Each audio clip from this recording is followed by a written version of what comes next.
Halo, selamat malam. Perkenalkan, Selamat malam. kami dari BINUS University dari jurusan Creative Partnership. Sebelumnya, izinkan kami memperkenalkan diri terlebih dahulu. Nama saya Justin. Saya Oke, Kinanti ya, Kak. Saya Tania Zahra. Terima kasih banyak karena sudah bersedia meluangkan waktunya untuk diwawancarai. Kami ingin menggali lebih ya. dalam mengenai leadership dan organisasi dalam bisnis atensi Indonesia yang dijalankan. Dan kami juga izin merekam dan mempublikasikan Zoom meeting ini di YouTube. Jika sudah jika sudah siap, bisa dimulai dengan memperkenalkan dengan siapa dan posisinya sebagai apa di Atensi Indonesia. Oke, selamat malam teman-teman semuanya. Saya Adam Pak, saya CEO dari Atensi Indonesia. Ya. Terima kasih hari ini sudah diundang untuk diskusi tentang Atensi Indonesia. Silakan kalau ada. Baik, untuk pertanyaan yang pertama, apa visi dan misi utama dari Atensi Indonesia? Oke, visi dari Atensi itu kita pengen jadi mitra terpercaya dalam pelayanan customer service yang mendukung pertumbuhan bisnis UKM di Indonesia. Lalu untuk misinya sendiri ya, jadi untuk mencapai visi tadi, kita berusaha memberikan pelayanan customer service yang terbaik dan berkualitas tinggi. Ya, kita meningkatkan kepuasan dan loyalitas pelanggan melalui interaksi yang positif dan juga menggunakan teknologi terkini untuk mendukung operasional layanan customer service. Jadi itu eh, eh, proses mengejawantahkan dari visi yang kami buat. Gitu. Baik, untuk pertanyaan selanjutnya, apa saja tujuan yang ingin dicapai dalam waktu dekat? Oke, kalau definisinya waktu dekat itu tahun ini ya, di tahun ini itu kita pengen nambah customer service sekitar 200-an orang dengan mitra kurang lebih 30 sampai 50 mitra UKM.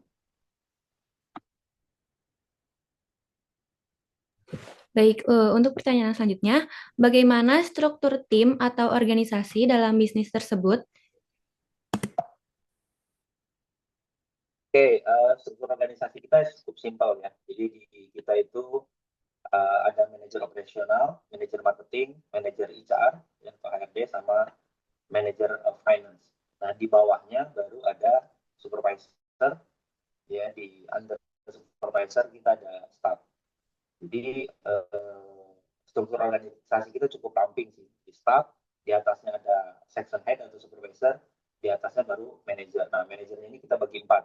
Ada manajer finance, finance accounting, HR, marketing, sama operation. Baik, untuk yang selanjutnya, siapa saja yang terlibat dan apa peran dari masing-masing? Semua tentu yang terlibat ya semua tim ya, dan masing-masing bekerja sesuai dengan job desk-nya. Itu kalau marketing ya tugasnya dia cari klien, gitu ya, kemudian membangun relasi, kemudian kalau di operation ya tugasnya dia memastikan SOP itu berjalan dengan benar ya. Kemudian di final accounting ya mereka fokus dijagain di sisi finance-nya kita gitu ya, penggajian dan lain-lain. Kemudian kalau di HR ya tentu saja mereka bekerja sesuai dengan job desk-nya dari mulai proses rekrutmen ya, training, kemudian career path ya yang berhubungan dengan HR. Jadi intinya semua mereka bekerja sesuai dengan job desk masing-masing. Pertanyaan selanjutnya, keterampilan apa Hmm. yang paling penting untuk menjadi pemimpin dalam Atensi Indonesia? Kalau pertanyaan leadership ya tentu keahlian kepemimpinnya ya. Definisi kepemimpinan sendiri kan kemampuan menggerakkan orang, kemampuan mendrive orang. Tentu yang untuk di level leader, supervisor up, ya kemampuan mengendalikan atau menggerakkan orang yang harus penting dimiliki. Gitu. Selanjutnya, apakah bisa diceritakan dari pengalaman sifat kepemimpinan apa yang diperlukan dalam mengatur operasional di Atensi Indonesia? Oke, yang di kita sih umumnya ya gaya kepemimpinan terutama saya itu lebih ke pendekatan partisipatif. Jadi setiap kita mengambil keputusan itu selalu melibatkan tim. Ya, kita menanyakan ke mereka bagaimana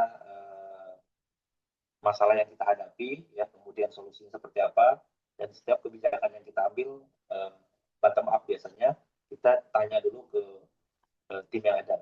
Ya, jadi lebih banyaknya sih ke partisipatif sebenarnya gaya kepemimpinan. Gitu. Pertanyaan selanjutnya, bagaimana Bapak bisa merencanakan dan membagi tugas dalam Atensi Indonesia? Merencanakan ya tentu ya setiap perusahaan pasti seperti yang kami juga pasti punya plan ya, plannya itu ada jangka pendek, jangka menengah, jangka panjang, dan kita breakdown ke uh, weekly, monthly, kemudian 3 bulanan gitu ya, 3 bulan, semesteran, sama yearly. Nah itu kita breakdown. Nah sementara kalau di level pegawai sih, di level operation ya mereka jam kerjanya sudah dibagi ya sesuai dengan job desk-nya. Kita bagi 3 shift mereka itu. Karena di kita ada klien yang minta 24 jam penanganan customer service-nya, itu kita bagi shift.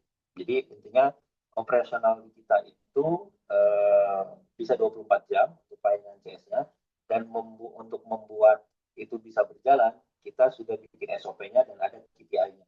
Jadi kita punya parameter apa aja yang dicapai sama si pegawai tadi. Jadi ada kontrol check. Selanjutnya, bagaimana cara Bapak memberi dukungan kepada anggota tim, terutama saat mereka mengalami kesulitan? Kita biasanya membagi tim itu jadi 2 ya. Jadi ada tim yang star, kategori star, ada kategori kandidat star. Kalau yang kategori star itu biasanya kita berikan apresiasi. Ya apresiasinya macam-macam, bisa dalam bentuk bonus ya, bisa dalam bentuk liburan ya, atau benefit lain. Nah kalau yang kandidat star, jadi kan dibagi 2 ya, ada star sama kandidat star. Nah, kalau yang kategori kandidat star itu kita berikan training ya, kita berikan training, kemudian CNC ya, konseling ya, begitu juga melakukan pendampingan sampai benar-benar mereka on the track sesuai dengan job desk. Selanjutnya, apakah Bapak pernah menginisiasi perubahan dalam sistem kerja atau lainnya di Atensi Indonesia? Ya, karena bisnis kami masih small business ya, sehingga kami bisa lebih fleksibel. Jadi perubahan itu bisa kami lakukan ya, karena kita small business ya, masih di level UKM, sehingga fleksibilitasnya bisa kita lakukan. Ya, tentu kita sering ya melakukan perubahan itu ya, seiring dengan kebutuhan customer. Jadi contoh dulu kami tidak ada 24 jam ya, tapi karena ada kebutuhannya, maka kita bikin sistemnya itu jam kerjanya 24 jam. Jadi perubahan itu dilakukan sesuai dengan permintaan dari customer. Gitu sih. Baik, untuk pertanyaan selanjutnya,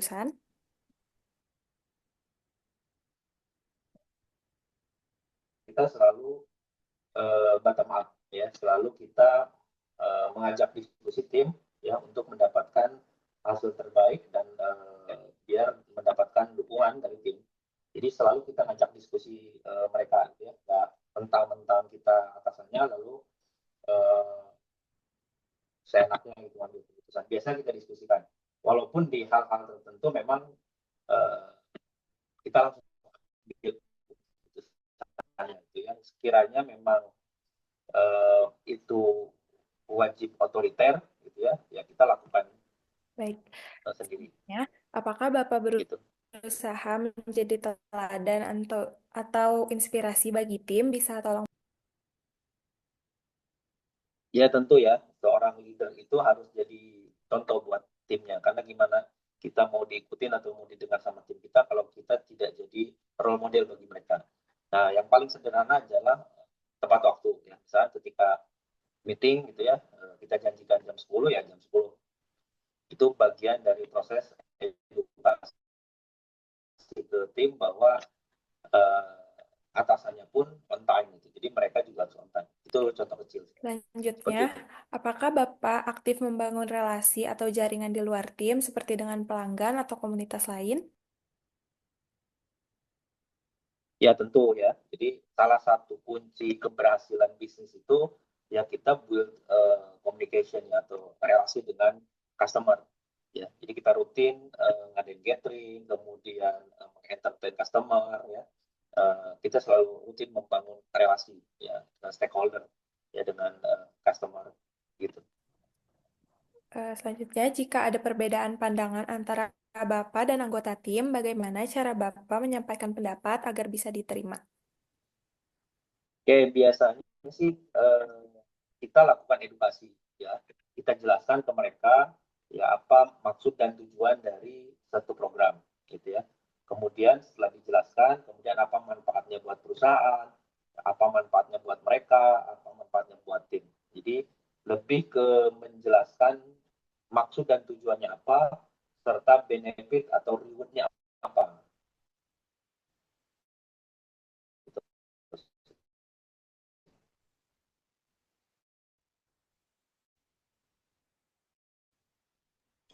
Baik, untuk yang selanjutnya akan dilanjutkan oleh saya. Kan di organisasi ini. Seperti yang tadi saya sampaikan ya, mungkin gaya kepemimpinan kita ada dua model. Yang pertama model partisipatif ya, untuk hal-hal tertentu yang kita butuh masukan dari tim ya, kita pakai gaya partisipatif, kita undang, kita diskusi ya apa yang mereka inginkan atau mereka harapkan, kemudian menurut mereka seperti apa, karena yang operation di lapangan kan mereka dengan ide-idenya seperti apa.